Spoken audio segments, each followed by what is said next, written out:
Invisible health. Some days I feel very happy, and other days I feel very sad. Some days I don't even know how I feel. Sometimes it can be hard to use words to describe feelings.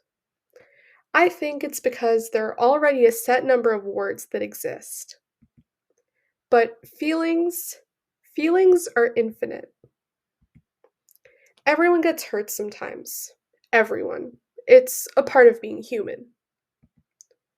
Mom takes me to the clinic when I get hurt, and the doctor makes me feel all better. But sometimes the hurt is on the inside, and I don't think my doctor can see that type of hurt. He usually tells me that I'm A OK, that I have nothing to worry about.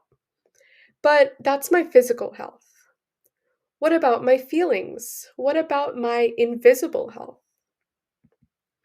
Mom says that the proper word for invisible health is mental health.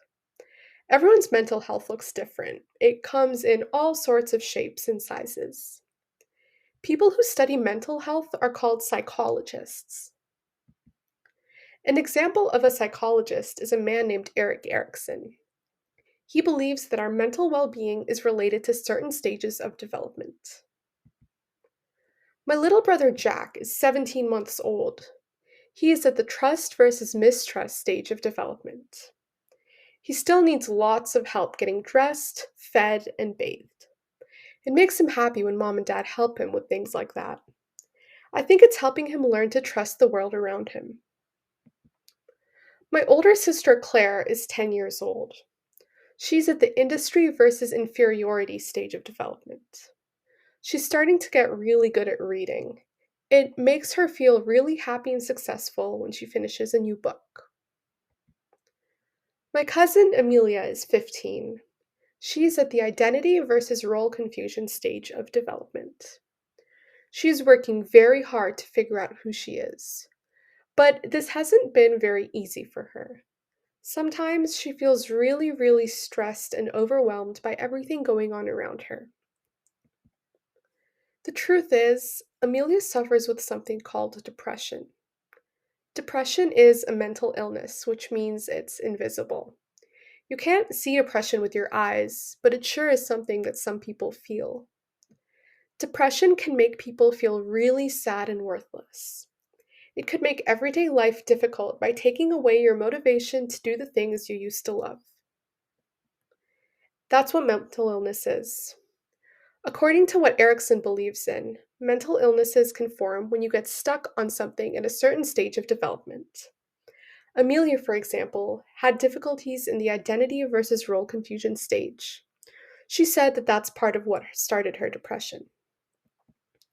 Luckily, Erikson's stages of development tell us a lot about how we can learn to live with and recover from mental illnesses just like depression.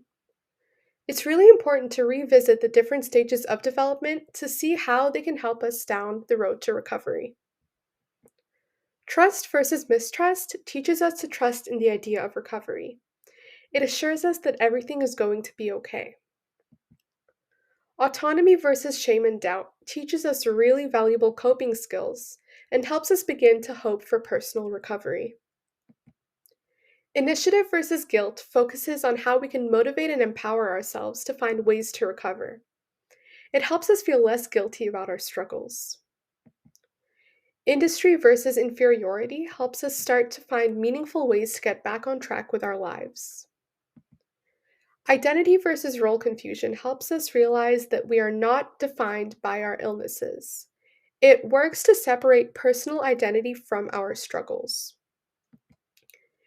Intimacy versus isolation helps us look for friendships and other bonds with people that will make recovery easier. It's better to have a friend that understands your struggles than having to go through something alone. Generativity versus stagnation teaches us that living with a mental illness is totally possible and completely normal. There is nothing to be ashamed of. This stage shows us that you can still live a happy life with a mental illness. Integrity versus despair helps us reflect on life with a mental illness. When you look back at something, it's way easier to notice all the happy times. When I grow up, I want to be a psychologist, just like Erikson. I always knew that physical health is important. And even though I'm only 7, now I know that mental health is too.